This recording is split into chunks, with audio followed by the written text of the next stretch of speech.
الحمد لله الحمد لله وحده والصلاة والسلام على من لا نبي بعده ولا رسول بعده ولا معصوم بعده أما بعد فإن خير الحديث كتاب الله وخير الهدي هدي محمد صلى الله عليه وسلم وشر الأمور محدثاتها وكل محدثة بدعة وكل بدعة ضلالة وكل ضلالة في النار. أعوذ بالله من الشيطان الرجيم. بسم الله الرحمن الرحيم. الله لا إله إلا هو الحي القيوم لا تأخذه سنة ولا نوم له ما في السماوات وما في الأرض من ذا الذي يشفع عنده إلا بإذنه يعلم ما بين أيديهم وما خلفهم ولا يحيطون بشيء من علمه إلا بما شاء وسع كرسيه السماوات والأرض ولا يؤوده حفظهما وهو العلي العظيم.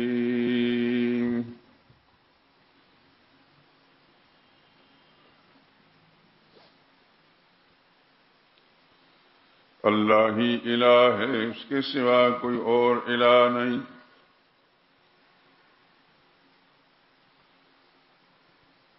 وہ زندہ ہے، دائمی زندگی کا مالک، سارے عالم کو اسی نے تھام رکھا ہے۔ اسے نہ اونگ آتی ہے اور نہ نیند، اسی کا ہے جو کچھ آسمانوں میں ہے اور جو کچھ زمین میں۔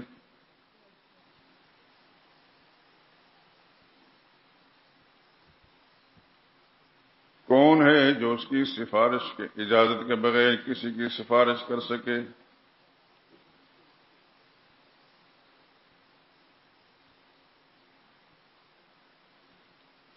جو کچھ لوگوں کے روبرو ہو رہا ہے اور جو کچھ ان کے پیچھے ہو چکا ہے اسے سب معلوم ہے، اور وہ اس کی معلومات میں سے کسی چیز کا احاطہ نہیں کر سکتے۔ ہاں، جس قدر وہ چاہتا ہے اسی قدر معلوم کرا دیتا ہے۔ اس کی بادشاہت اور اس کا علم آسمان و زمین سب پر حاوی ہے، اور اسے ان کی حفاظت کچھ بھی دشوار نہیں۔ وہ بڑا علی شان اور عظیم الشان ہے۔ سبحان ربک رب العزت عما یصفون وسلام علی المرسلین والحمد للہ رب العالمین۔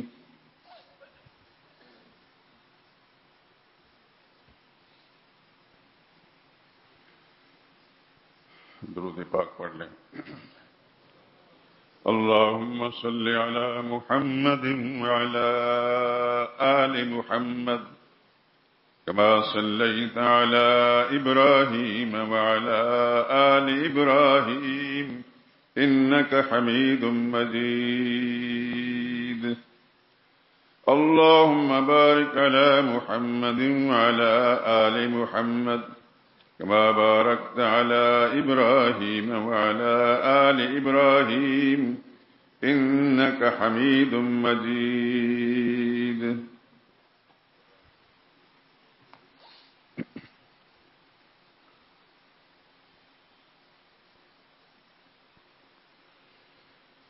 یہ میرا ایمان ہے، میرے خدا تیرے سوا کوئی داتا ہے نہ کوئی دوسرا مشکل کشا۔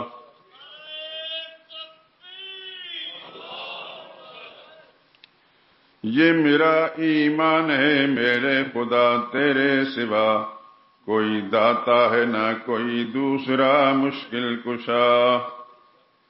سب تیرے بندے ہیں، تو معبود اور مسجود ہے۔ سب تیرے بندے ہیں، تو معبود اور مسجود ہے، سب تیرے محتاج ہیں، کیا انبیاء کیا اولیاء۔ حکم سے تیرے زمین و آسماں گردش میں ہیں، تابع فرما ہے تیرے بحر و بر آب و ہوا۔ ذرہ ذرہ پتا پتا تیری صنعت کا گواہ، بلبل و قمری ہیں تیری حمد میں نغمہ سرا۔ رازق و خلاق و رب المشرقین و مغربین، مقتدر قادر قدیر و مالک روز جزا۔ کون ہے تیرے سوا بندہ نواز و دستگیر، کون ہے تیرے سوا بندہ نواز و دستگیر، تو ہی سنتا ہے شکست شیشہ دل کی صدا۔ زیب دیتی ہے تجھی کو سروری و برتری، تو سزاوار عبادت تجھ کو سجدہ ہے روا۔ تو جو چاہے ریت کے دودھوں سے ہوں چشمے رواں، تو نہ چاہے سانس لے سکتی نہیں موج صبا۔ رب تشریح بھی تو ہے، رب تکوینی بھی تو، ہر جگہ ہر سمت ہر دم حکم چلتا ہے تیرا۔ ذرہ ذرہ کہہ رہا ہے اشہد اللہ الہ، ذرہ ذرہ کہہ رہا ہے اشہد اللہ الہ، پتا پتا کی زباں ہے اور حمد کبریا۔ تو وہ قادر تیری قدرت عرش کرسی کو محیط ہے، تیری فرما روائی میں ظہور استوا۔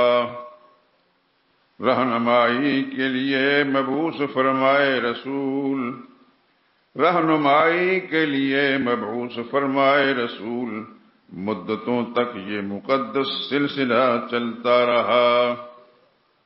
ہو گیا اتمام نعمت آنے والے آ گئے، آخری نقطہ پہ یہ دور نبوت رک گیا۔ یہ میرا ایمان ہے میرے خدا تیرے سوا، کوئی داتا ہے نہ کوئی دوسرا مشکل کشا۔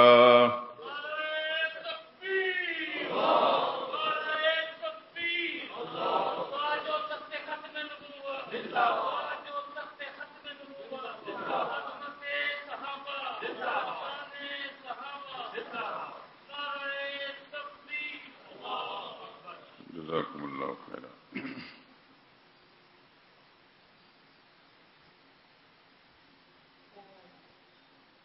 کچھ دوستوں نے ایک خط کے ذریعے سے فرمائش کی ہے کہ ہم توحید سننے آتے ہیں اور اب توحید کم سننے کو ملتی ہے۔ ٹھیک ہی ہے ان کے جذبات، لیکن بہت ساری باتیں اس ضمن میں اور بھی آ جاتی ہیں، وہ بھی کہنی پڑ جاتی ہیں۔ اس لیے ان کی خدمت میں یہ گزارش ہے، توحید میرا مشن ہے، توحید بیان کرنا یہ میرا ایمان ہے، اور کم و بیش 50 برس ہو چکے ہیں، یعنی نصف صدی ہو چکی ہے، کوئی رمضان ایسا نہیں گزرا جس میں اللہ کی توحید کا مسئلہ نہ بیان کیا ہو۔ بعض اوقات رمضان کے آغاز سے، کبھی شعبان کے اینڈ سے شروع کرتا ہوں اور کئی مہینوں تک یہ مسئلہ چلتا رہتا ہے۔ الحمدللہ العظیم گناہگار میں ضرور ہوں، لیکن میری سوچ میں، میرے عقیدے میں کوئی فرق نہیں ہے، اور اللہ سے دعا کرتا ہوں کہ اللہ مجھے اس خالص عقیدے پر قائم رکھے زندگی کے آخری سانس تک، اور آپ حضرات کو اور جتنے بھی میرے حلقہ احباب ہیں، اللہ اپنی رحمتوں کے ساتھ عقیدہ توحید کے ساتھ ان کو وابستہ رکھے، اور ان کی نسلوں کو اللہ تعالی ہدایت پر قائم رکھے۔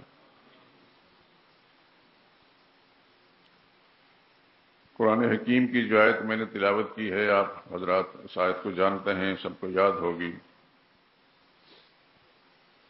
آیت الکرسی کے نام سے یہ آیت ہے۔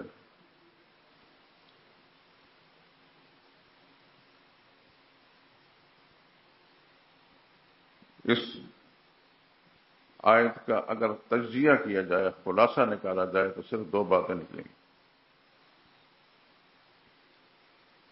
ایک بات یہ ہے کہ ساری قدرتوں کا مالک اللہ ہے، اور دوسری بات یہ ہے کہ سب کچھ جاننے والا اللہ ہے۔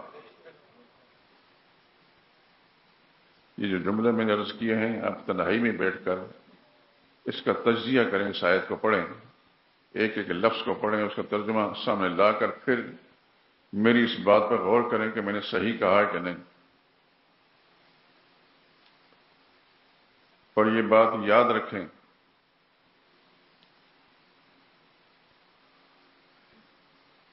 یہ زمین اور آسمان اللہ نے اور یہ سارا جہان بنایا اسی کے لیے۔ میں سنا چکا ہوں کہ سورہ طلاق، اس کی آخری آیت ابھی میں ایک دفعہ پھر سنا دیتا ہوں آپ کو، تاکہ میری یہ بات آپ حضرات کے ذہن میں موجود رہے۔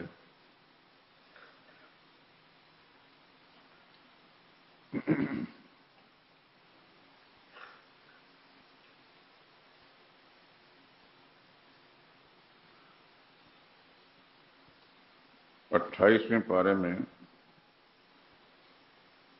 65ویں نمبر کی یہ سورت ہے، اور اس کی آخری آیت 12ویں نمبر کی آیت۔ میں آیت پڑھتا ہوں، ترجمہ عرض کرتا ہوں، اور آپ حضرات اس پر غور بھی فرمائیں۔ اللہ الذی خلق 7 سماوات ومن الارض مثلہن یتنزل الامر بینہن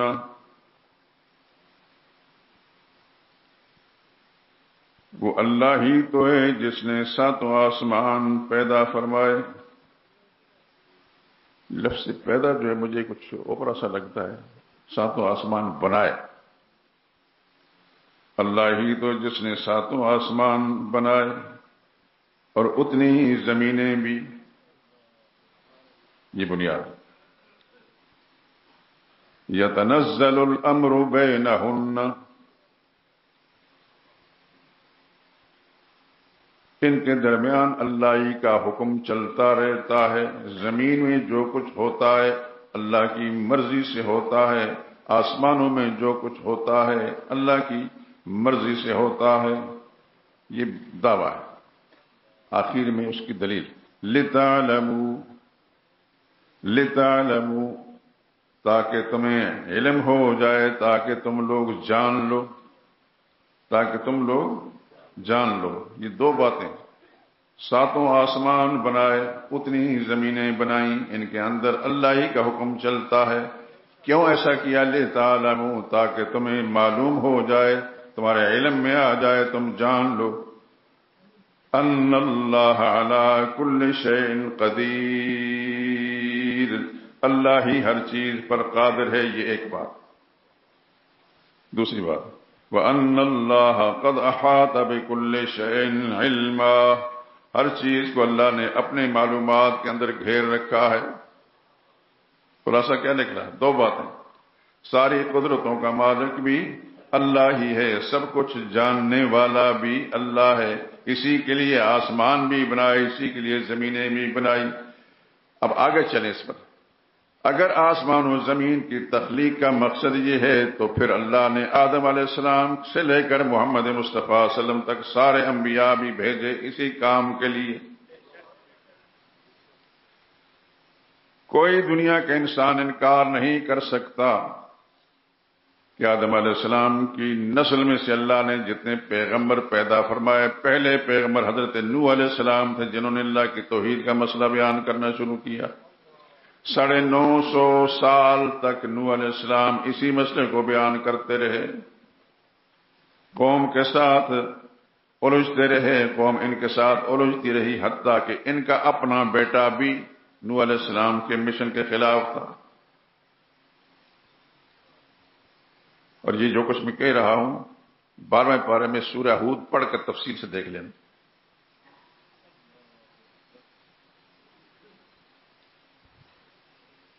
اور آخر میں ایک سورت آتی ہے سورہ نوح، اس کے اندر نوح علیہ السلام کا یہ اعلان بھی، رب انی دعوت قومی لیلا ونہارا، میرے داتا۔ رب کسے کہتے ہیں؟ جو داتا ہوتا ہے، یاد رکھیں داتا اللہ کے سوا کوئی اور نہیں ہے۔ رب کا معنی داتا، یہ سنسکرت زبان کے اندر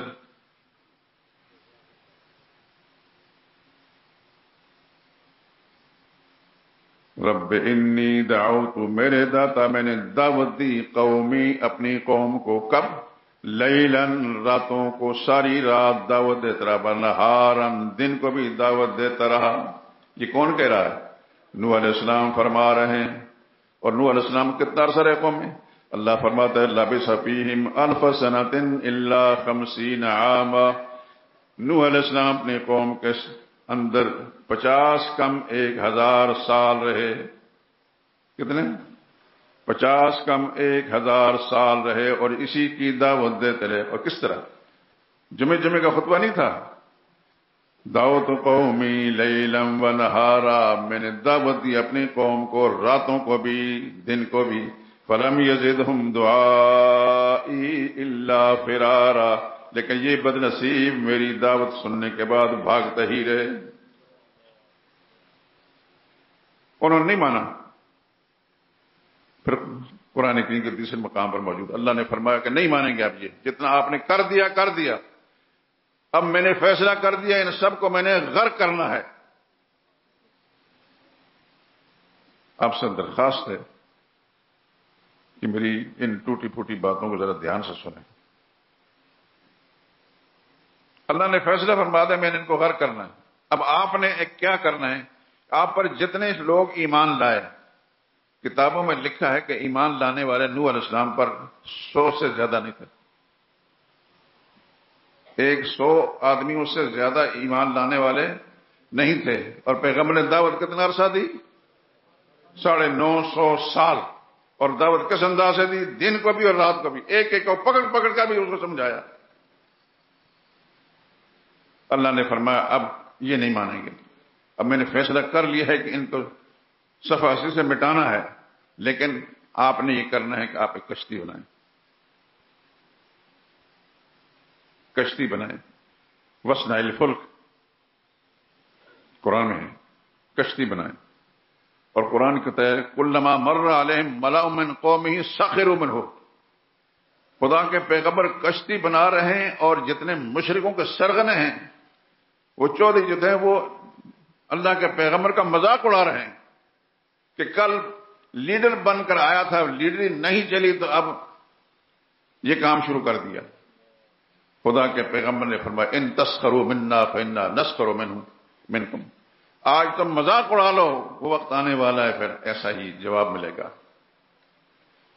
اور ادھر ساتھ ہی اپنے بیٹے کو، پہلے بھی یہ بات میں کہہ چکا ہوں لیکن پھر دھیان سے سنیں، ہو سکتا ہے کچھ ساتھی نئے ہوں۔ اللہ کے پیغمبر کا ایک بیٹا ہے، وہ بھی نافرمان، یعنی مشرک قوم کے ساتھ۔ نبی نے علیہ الصلوۃ والسلام بیٹے کو بلایا، یا بنی ارکب معنا، میرے بیٹے ہمارے ساتھ کشتی میں سوار ہو جا۔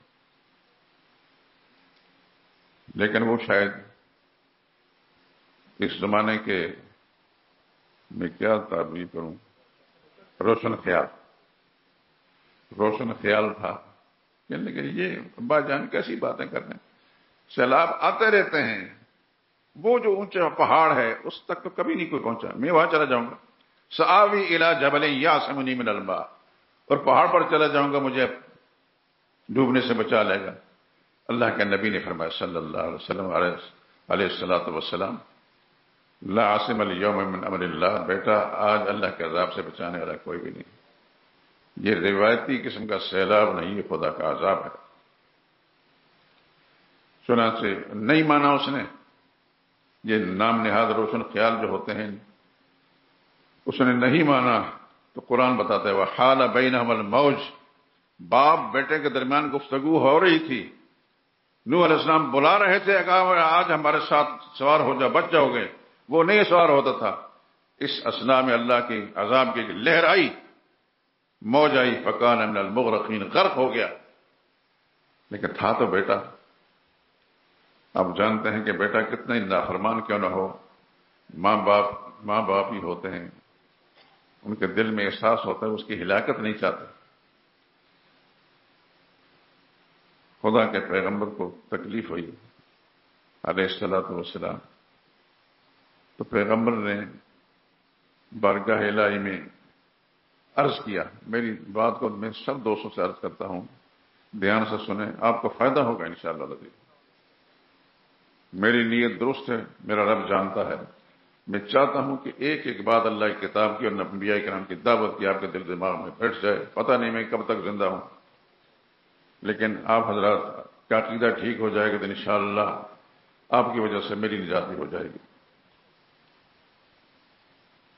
پیغمبر رقت قلبی کے ساتھ فرمایا رب ان ابنی من اہلی، میرے دادا یہ تو میرے گھر کا فرد تھا، یہ لڑکا جو غرق کر دیا یہ تو میرا بیٹا تھا۔ وانت احکم الحاکمین، اللہ کا جواب کیا آیا، یا نوح انہ لیس من اہلک، میرے پیغمبر نوح یہ آپ کے اہل میں سے نہیں تھا، آپ کے گھرانے کا فرد تھا، میں نے نام کاٹ دیا تھا۔ انہ عمل غیر صالح، اس کے اعمال خراب تھے۔ آخری جملہ فلا تسألنی، اللہ اکبر، انسان ہل جاتا ہے، فلا تسألنی ما لیس لک بہ علم، مت پوچھیں، مت سوال کریں جس کا آپ کو پتہ نہیں۔ اللہ اکبر، اللہ اکبر، وہ خالق کائنات ہے، مالک ہے، مرضی کے مالک ہے۔ انی اعوذک ان تکون من الجاہلین، انی اعوذ ان تکون من الجاہلین، میں آپ کو نصیحت کرتا ہوں کہ جذبات سے مغلوب ہونے والوں میں شامل نہ ہوں۔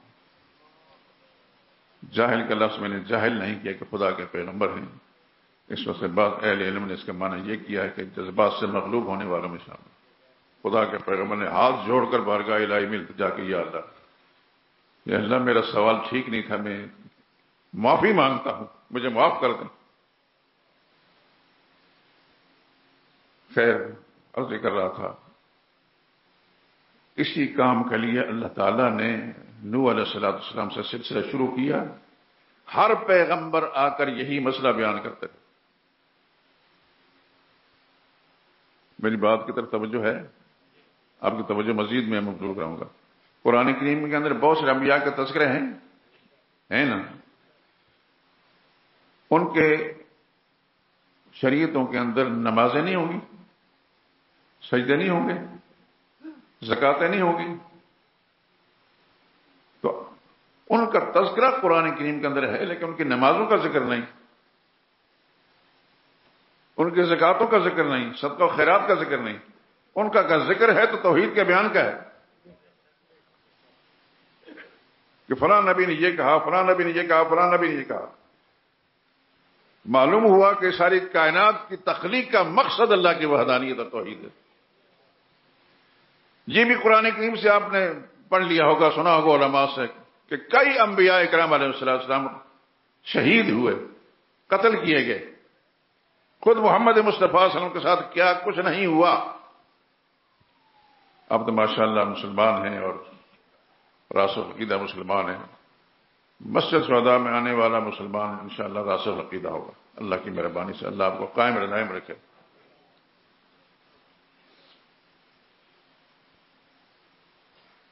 کہ ہر پیغمبر کا تذکرہ قرآن ذکر کرتا ہے، لیکن اس کی توحید کا ذکر کرتا ہے، کس طرح دعوت دی، قوم نے کیا جواب دیا، لیکن ان نبیوں کی نمازوں کا ذکر نہیں، زکاتوں کا ذکر نہیں، صدقہ و خیرات کا ذکر نہیں۔ ان نبیوں نے حج بھی کیے ہوں گے اسی خانہ کعبہ میں، یہ یاد رکھیں۔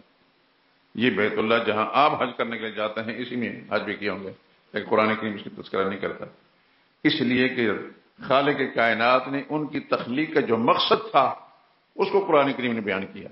اور وہ ہے اللہ کی توحید. آج میں ہوں یا میری طرح کا کوئی اور مولوی یا پیر کے لانے والا اگر خدا کی توحید کا مسئلہ بیان نہیں کرتا، اس سے بڑا بددیانت اور خائن کوئی انسان نہیں. اس کے محمد مصطفیٰ صلی اللہ علیہ وسلم کی تعلیمات سے آپ کے مشن سے کوئی تعلق بھی نہیں. دیکھیں آپ 13 سالہ مکی زندگی میں رسول اللہ صلی اللہ علیہ وسلم نے اسی مسئلے کو بیان کیا. صحابہ اکرام اسی مسئلے کو بیان کرتے رہے. پھر رسول اللہ صلی اللہ علیہ وسلم کو جب تنگ کیا ایک خاص وقت پر اللہ کے پیغمبر مدینہ طیبہ تشریف لے گئے. تفصیلات نہیں بیان کروں گا. مدنی زندگی میں پہنچ کر مشرکین نے حضور صلی اللہ علیہ وسلم کو سکون سے نہیں بیٹھنے دیا. مدنی زندگی کے اندر پھر جہاد کا سلسلہ شروع ہو گیا. جہاد کس مقصد کے لیے تھا؟ یہ لڑائیاں کس مقصد کی تھیں؟ اسی مسئلہ توحید پہ. رسول اللہ صلی اللہ علیہ وسلم ان سے اقتدار نہیں مانگتے تھے، سیٹیں نہیں مانگتے تھے، اللہ کی توحید کا مسئلہ بیان کرتے تھے. غزوہ بدر کو دیکھیں، غزوہ احد کو دیکھیں، غزوہ احزاب کو دیکھیں، دیگر غزوات کو دیکھیں. علماء نے لکھا ہے کہ کم و بیش 29 غزوات میں رسول اللہ صلی اللہ علیہ وسلم نے شرکت فرمائی. یہ کوئی دیوانگی تھی؟ معاذ اللہ سبحان اللہ. خدا کے پیغمبر ان سے زیادہ امن و امان پیدا کرنے والا، امن و امان کے مشن والا کوئی انسان نہیں. تو پیغمبر لڑائیاں کیوں لڑتے؟ لڑائی نہیں تھی، اصل مقصد تھا خدا کی توحید کا مسئلہ لوگوں کو سمجھانا تھا. جو نہیں سمجھتے تھے بدبخت انہوں نے رسول اللہ صلی اللہ علیہ وسلم کا پیغمبر کا مقابلہ کیا تو پھر پیغمبر نے اور پیغمبر کے ساتھیوں نے ان کا جواب دیا. رسول اللہ صلی اللہ علیہ وسلم اور صحابہ کرام لوگوں کو مارنے کے لیے نہیں آئے تھے، اس بات کو دھیان فرمائیں. رسول اللہ صلی اللہ علیہ وسلم لوگوں کو قتل کرنے نہیں تشریف لائے تھے. البتہ جنہوں نے حضور صلی اللہ علیہ وسلم اور صحابہ کرام پر یلغار کی، جارحیت کی، تو اس کا پھر جواب دیا.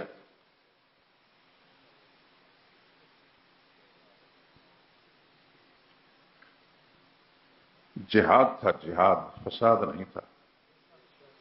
یاد رکھیں، پیغمبر اور پیغمبر کے پیروکار جہاد کرتے رہے. جہاد کا اصل مقصد ہوتا ہے جد و جہد، کوشش کرنا، سیدھے راستے پر لانے کی کوشش کرنا. پیغمبر کرتے رہے، صحابہ کرتے رہے. جو خوش نصیب تھے انہوں نے مانا، جنہوں نے نہیں مانا تو پھر بہت سے ایسے تھے ان کا وہ انجام ہوا جو ابو جہل کا. پچھلے جمعے میں آپ نے سن لیا. ابو جہل بڑا سرغنہ تھا مشرکین کا. وہ بدر میں آیا تھا حضور صلی اللہ علیہ وسلم اور صحابہ کرام کو صف ہستی سے مٹانے کے لیے. 1000 کا لشکر لے کر آیا تھا. 1000 کا لشکر اس زمانے کے لحاظ سے ہر قسم کے ہتھیار لے کر. اور رسول اللہ صلی اللہ علیہ وسلم کے پاس صرف 313 تھے اور ان کے پاس 8 تلواریں تھیں بس. حضور صلی اللہ علیہ وسلم اور صحابہ کرام کے پاس 8 تلواریں تھیں. تعداد کتنی تھی؟ 313. میں ان راستوں پر بھی الحمدللہ گزرا ہوں جہاں جہاں صحابہ نے حضور صلی اللہ علیہ وسلم نے پانی پیا تھا، وہ بھی میں نے جگہ دیکھی ہے الحمدللہ. اللہ تعالیٰ آپ کو بھی اپنی رحمتوں سے ان جگہوں پہنچائے اور رسول اللہ صلی اللہ علیہ وسلم کا جو اسوہ حسن ہے وہ آپ حضرات معلوم کر لیں. تو پھر ہوا کیا؟ ابو جہل مشن میں کامیاب ہو گیا؟ نہیں ہوا. ابو جہل وہاں سے اس کا دھڑ الگ گیا ہے اور سر الگ گیا ہے. دھڑ تو اس جگہ پھینک دیا گیا جہاں مشرکین مردار ہو گئے تھے، ان کو پھینک دیا گیا، لیکن اس کا سر کاٹ کر عبداللہ بن مسعود نے رسول اللہ صلی اللہ علیہ وسلم کے قدموں میں پھینکا.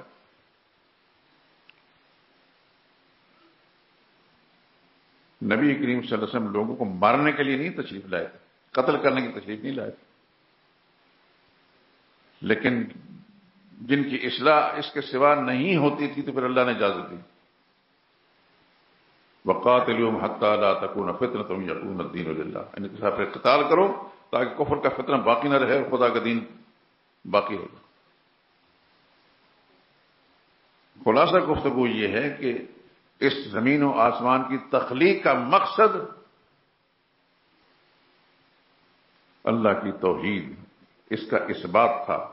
کہ خدا کی زمین پر بسنے والے انسانوں کو پتہ چل گیا کہ ساری طاقتوں کا مالک اللہ ہے اور سب کچھ جاننے والا اللہ ہے. بس یہ دو باتیں یاد رکھیں. یہی آیت الکرسی کا خلاصہ ہے. اور یہ جیسے میں نے سورۃ طلاق کی آیت کے حوالے سے آپ کو سنا دیا، پوری تفصیل کے ساتھ سنا دیا.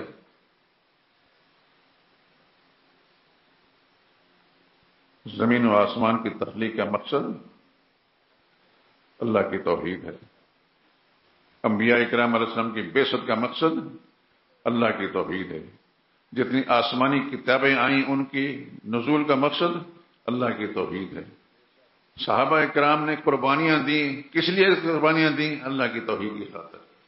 نہ ان کا مقصد کسی کو مارنا تھا، نہ کسی کو مار کھانا تھا. لیکن جب کوئی بدنصیب سیدھے راستے پر نہیں آیا تو پھر اس کا وہی انجام ہوا. میں نے پچھلے جمعے میں شاید اشارہ کیا تھا، غزوہ احد کے موقع پر رسول اللہ صلی اللہ علیہ وسلم کے ایک پھوپھی زاد بھائی اور رسول اللہ صلی اللہ علیہ وسلم کے سالے بھی عبداللہ بن جحش رضی اللہ تعالیٰ عنہ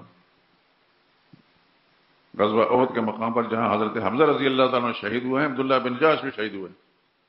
عبداللہ بن جحش کی وہ دعا بھی میں نے آپ حضرات کو سنائی تھی، پھر سنا دیتا ہوں.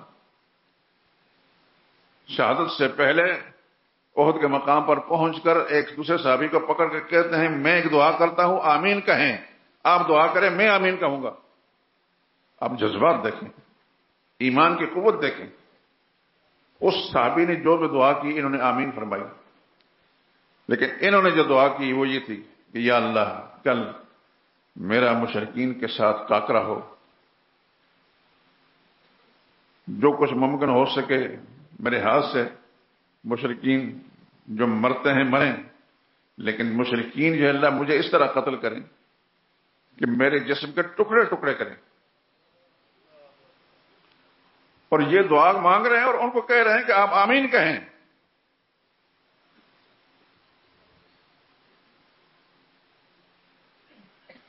میرا سینہ چیریں، میری آنکھیں نکالیں، میرے کان کاٹیں، میرے بازو کاٹیں،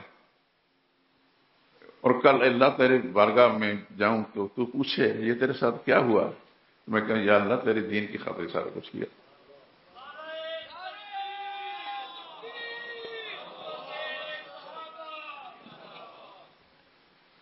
یہ کیا لوگ تھے، کیا لوگ تھے. یہ بھی آپ حضرات سن چکے ہیں، بار بار میں بتا چکا ہوں کہ یہ سب خاندانی کافر تھے. ان میں سے کوئی بھی خاندانی مسلمان نہیں. کسی بڑے سے بڑے صحابی ابو بکر صدیق کو دیکھ لیں، وہ بھی خاندانی کافر تھے، کفر سے نکل کر آئے.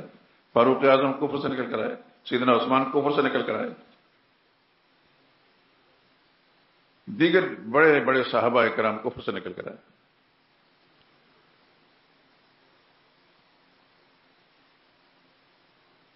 اور پھر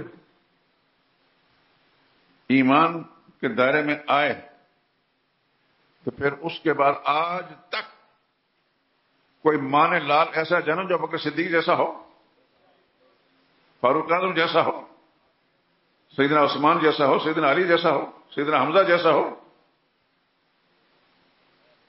کفر سے نکل کر آئے تھے لیکن ایسے ایمان میں آئے کہ رش کے ملائکہ بن گئے. صدیاں گزر چکی ہیں، ان کے نظیر نہ پیش کی جا سکے. لیکن یہ سب کچھ کیوں ہوا، اس مقام تک کیوں پہنچے؟ خدا کی توحید کی خاطر سب کچھ کیا. ساری گفتگو کا خلاصہ یہ ہے. کسی ساتھی نے لکھا کہ ہم توحید سننے آتے ہیں. لفظ توحید ابھی اس کا معنی مطلب کھولنا ہے میں نے. توحید کا معنی ایک ماننا، ایک جاننا. توحید کا معنی ایک ماننا اور ایک جاننا. کس کو؟ اللہ تعالیٰ کی ذات کو ایک ماننا اور ایک جاننا. ایک کس چیز میں؟ اپنی ذات کے اعتبار سے بھی ایک ہے، صفات کے اعتبار سے بھی ایک ہے، اپنی قدرتوں کے اعتبار سے بھی ایک ہے. اس جیسا کوئی اور نہیں. جب تک کوئی شخص اللہ تعالیٰ کی ذات کے بارے میں ایسا عقیدہ نہ رکھے اس کا ایمان نامکمل ہے.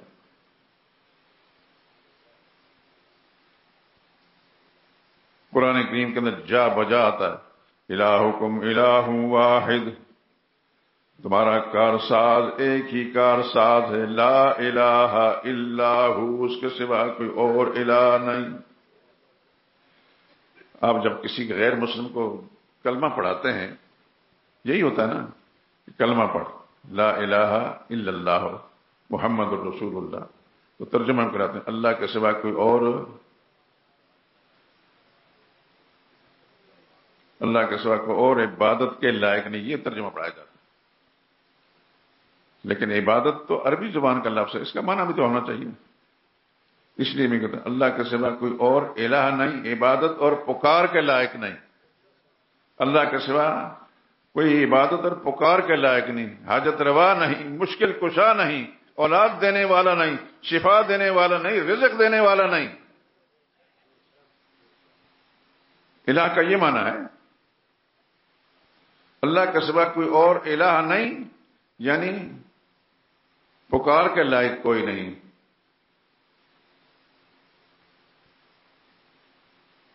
حاجت روا کوئی نہیں، مشکل کشا نہیں، حاجتوں میں تم پکارتے ہو تو پکارنے کے لائق صرف اللہ ہی کی ذات ہے، اس کے سوا کوئی اور پکار کے لائق نہیں، اور شفا دینے والا نہیں، کوئی غنا دینے والا نہیں، دولت دینے والا نہیں، سارے کارنامے کس کے ہیں؟ اللہ ہی کے ہیں۔ یہ زمین و آسمان میں جو کچھ نظر آ رہا ہے، جو آپ کے خیال میں آتا ہے، جو نظر میں آتا ہے، یہ سب اللہ ہی کا ہے، یہ سب اللہ ہی کا ہے۔ یہ درخت کس نے پیدا کیے؟ اللہ اکبر۔ ان کو ہریالی کس نے دی؟ ان درختوں کے اندر تاثیریں کس نے پیدا کی؟ دیکھیں باغات میں جاتے ہیں، بعض درخت ایسے ہیں کہ ان کا پھل اتنا میٹھا ہوتا ہے، اسی زمین کے اندر وہ ایک درخت ہے، اسی زمین میں دوسرا درخت ہے، اس کی لذت اور ہے، اسی میں تیسرا تھا، اس کی لذت اور ہے۔ یہ لذتیں الگ الگ کس نے بنائی ہیں؟ یہ سب کچھ کرنے والا اسی کو الہ کہتے ہیں، اسی کو الہ کہتے ہیں۔ جب کسی کو آپ دار اسلام میں لاتے ہیں تو کہتے ہیں لا الہ الا اللہ، پڑھ، اللہ کے سوا کوئی اور الہ نہیں، اللہ کے سوا اور، اس کا من اور اللہ کے سوا کارساز نہیں، کام بنانے والا نہیں، کام بنانے والا نہیں، رزق دینے والا نہیں، شفا دینے والا نہیں، غنا دینے والا نہیں، اولاد دینے والا نہیں۔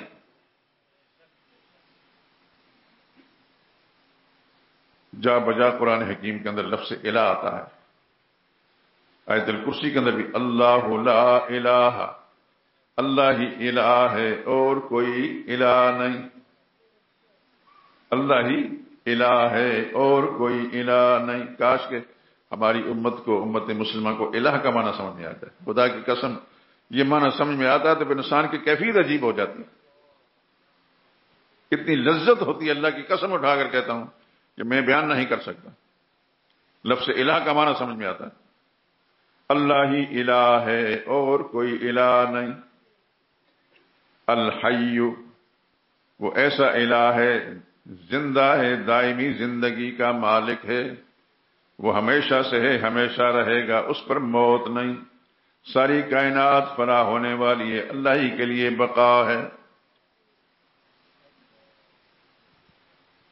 قرآن کی وَتَوَكَّلْ عَلَى الْحَيِّ الَّذِي لَا يَمُوتُ، بھروسہ اس زندہ پر کرو جس پر موت نہیں، جس پر، اللہ اکبر، انسان کبھی وہ سوچتا ہے اللہ کے پیغمبر علیہ الصلوۃ والسلام اس دنیا میں مبعوث ہوئے، پھر اللہ نے بلا لیا ان کو، میں نے اور آپ نے نہیں دیکھے۔ دعا کریں کہ اللہ تعالی ہمیں ان کو دیکھنا نصیب کرے، ایسے ایمان لے کر جائیں، ایسا عقیدہ لے کر جائیں کہ ان کے ساتھ ملاقات بھی ہو۔ لیکن اللہ وہ ذات ہے کہ جس پر موت نہیں، یہاں سے فرق پتہ چلتا ہے خالق اور مالک میں۔ اللہ لا الہ الا ہو، اللہ ہی الہ ہے، کوئی اور الہ نہیں۔ الحی، وہ دائمی زندگی کا مالک، اس پر موت نہیں۔ دوسرے مقام میں قرآن بات ہو وَتَوَكَّلْ عَلَى الْحَيِّ الَّذِي لَا يَمُوتُ، بھروسہ اس زندہ پر کرو جس پر موت نہیں۔ بھروسہ کس پر؟ اس پر کرو جو زندہ ہے اور اس پر موت نہیں۔ القیوم، زندہ بھی ہے، سارے جہان کو تھامنے والا ہے، سارے عالم کو تھامنے والا ہے۔ زمین کس نے تھام رکھی ہے؟ اللہ نے۔ آسمان کس نے تھام رکھے؟ آسمانوں کے نیچے کوئی ستون دیکھے، کوئی سہارے دیکھے؟ کتنے بڑے آسمان ہیں، ایک نہیں، دو نہیں، تین نہیں، چار، پانچ، چھ، سات، سوا سماوات۔ کسی کے نیچے کوئی ستون نہیں، سہارا نہیں۔ کس نے تھام رکھا ہے؟ اللہ نے۔ اللہ نے اپنی طاقت کے ساتھ، قدرت کے سہارے سنبھال رکھا ہے۔ یہ بات سمجھ میں آئے گی تو پھر مسئلہ توحید بھی سمجھ آئے گا۔ اللہ واحد لا شریک ہے، اکیلا ہی، اس کا کوئی حصہ دار نہیں، اس کی کسی صفت کے اندر، کسی طاقت میں، کسی قدرت میں کوئی اور حصہ دار نہیں۔ سارے کے سارے مخلوق ہیں، وہ خالق ہے۔ اللہ اکبر۔ سب اس کے محتاج ہیں، وہ کسی کا محتاج نہیں۔ لا تأخذہ سنۃ، وہ ایسا ہے کہ اس کو اونگ بھی نہیں آتی، اونگ نہیں آتی، ولا نوم، نیند بھی نہیں آتی۔ اونگ اور نیند یہ مخلوق کی صفتیں ہیں۔ خالق وہ ہے جس کو اونگ بھی نہیں ہے اور اونگ نیند بھی نہیں ہے۔ لہو ما فی السماوات و ما فی الارض، اسی کا ہے جو کچھ آسمانوں میں ہے، جو کچھ زمین میں ہے۔ بنایا بھی اسی نے، قبضہ بھی اسی کا ہے۔ اللہ اکبر۔ کتنے آسمان ہیں؟ 7 آسمان۔ ہمیں تو ایک آسمان نظر آتا ہے، اس میں کیا دیکھتے ہیں ہم؟ چاند کو بھی دیکھتے ہیں، سورج کو بھی دیکھتے ہیں، ستاروں کو بھی دیکھتے ہیں۔ اللہ اکبر۔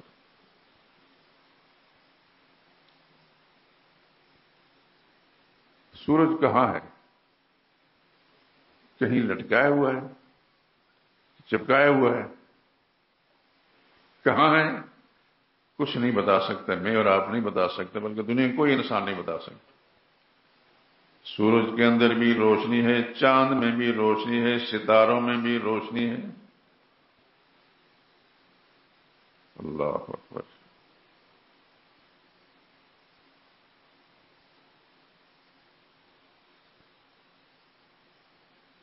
اسی کا ہے جو کچھ آسمانوں میں اور جو کچھ زمین میں ہے، اسی نے بنائے ہیں، وہی چلا رہا ہے۔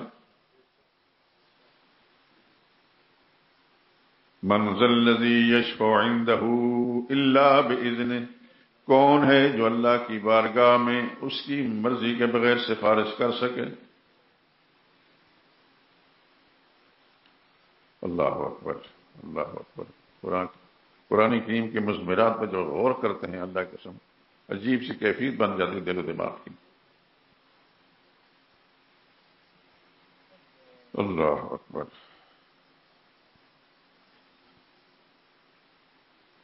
اس کی اجازت کے بغیر کسی کی سفارش نہیں کر سکتے۔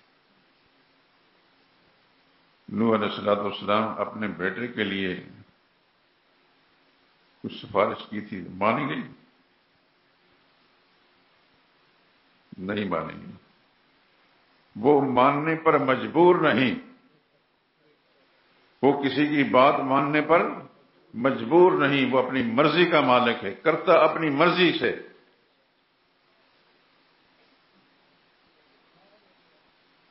ابراہیم خلیل اللہ تذکرہ آپ نے سنا ہے، پڑھا بھی ہوگا۔ خدا کے عظیم پیغمبر ہیں، جد الانبیاء، سارے نبیوں کے دادا ہیں۔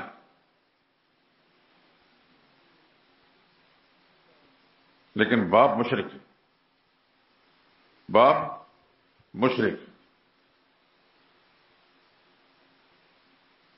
16ویں پارے میں سورہ مریم پڑھیں گے، اس کے اندر ابراہیم علیہ السلام کی وہ دعوت، باپ کو جو توحید کی دعوت دی ہے وہ سب موجود ہے۔ باپ نے نہیں مانا، کہا نکل جا میرے گھر سے۔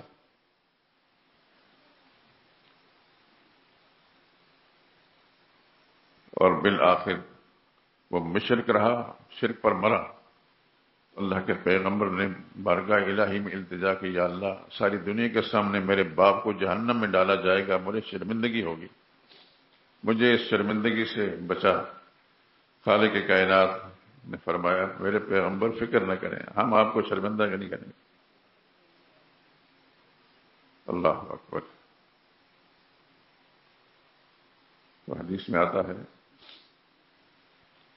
اللہ فرمائیں گے اپنے ابراہیم علیہ السلام فرمایا اپنے پاؤں کی طرف دیکھیں، قدموں کی طرف دیکھیں گے تو وہاں ایک بجو پڑا ہوگا، بجو، کیچڑ میں گندگی میں لتھڑا ہوا بجو پڑا ہوگا، اس کو خدا کے فرشتے ہاتھ اور پاؤں سے پکڑ کر جہنم میں پھینکیں گے۔ فرمایا یہ تھا تمہارا باپ۔ کسی کو پتہ نہیں چلا کہ یہ کون تھا۔ خدا کے پیغمبر کو بھی اللہ نے شرمندگی سے بچا لیا، لیکن مشرک کو نہیں بچا۔ یاد رکھیں میرے دوستو، اب میری بات کو آخر غور سے سن لیں، مشرک کل کا ہو یا آج کا، مشرک کے لیے معافی نہیں ہے، مشرک کے لیے معافی نہیں ہے۔ پیغمبر کا چچا ہو مشرک، اس کے لیے معافی نہیں۔ نبی کا باپ ہو مشرک، اس کے لیے معافی نہیں۔ نبی کا بیٹا ہو مشرک، اس کے لیے معافی نہیں ہے۔ نبی کی بیوی ہو مشرکہ، اس کے لیے معافی نہیں۔ اللہ مرضی کا مالک ہے، اللہ اپنی مرضی کا مالک ہے، اس بات کو اچھی طرح ذہن نشین۔ اللہ جو کچھ کرتا ہے اپنی مرضی سے کرتا ہے۔ یفعل اللہ ما یشاء، اللہ جو چاہتا ہے کرتا ہے۔ فعال لما یرید، جو اس کا ارادہ ہوتا ہے وہی کرتا ہے۔ پوچھ کر کسی سے نہیں کرتا یہ کروں یا نہ کروں، وہ قادر مطلق ہے۔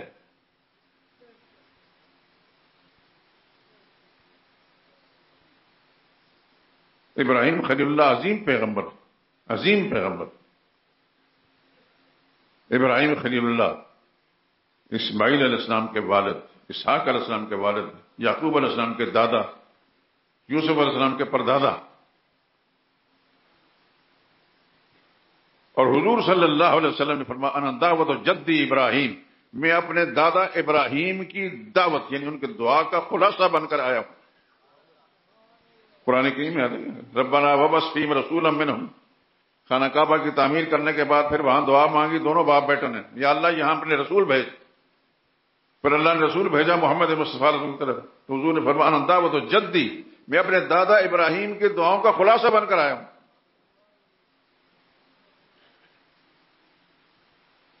مرضی کس کی چلتی ہے؟ مسئلہ توحید یہ ہے کہ مرضی کا مالک ہے اللہ، اللہ پر کسی کی مرضی نہیں چلتی، اللہ کی مرضی ہر ایک پر چلتی ہے۔ وہ جسے چاہے معاف کر دے، جسے چاہے نہ کرے، کوئی پوچھنے والا نہیں، کوئی روکنے ٹوکنے والا نہیں۔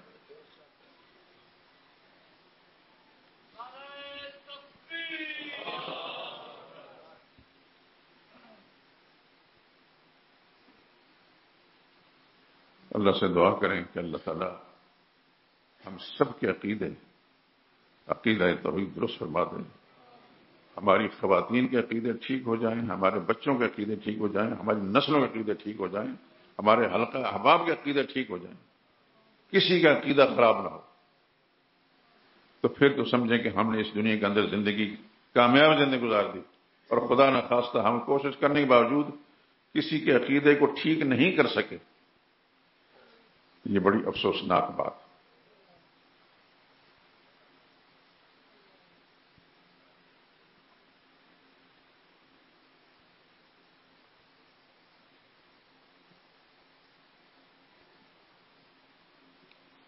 یہ بات انشاءاللہ العزیز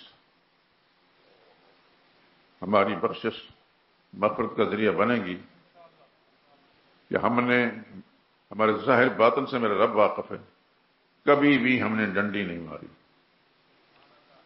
کبھی خیانت نہیں کی، جو کچھ سچ ہے وہی سچ بیان کیا ہے، اللہ کی مخلوق تک پہنچایا ہے، اور وہ اللہ کی کتاب کے اندر موجود ہے، اور ہر مسلمان کو ترغیب اس بات کی کہ قرآن کے ساتھ تعلق رکھیں۔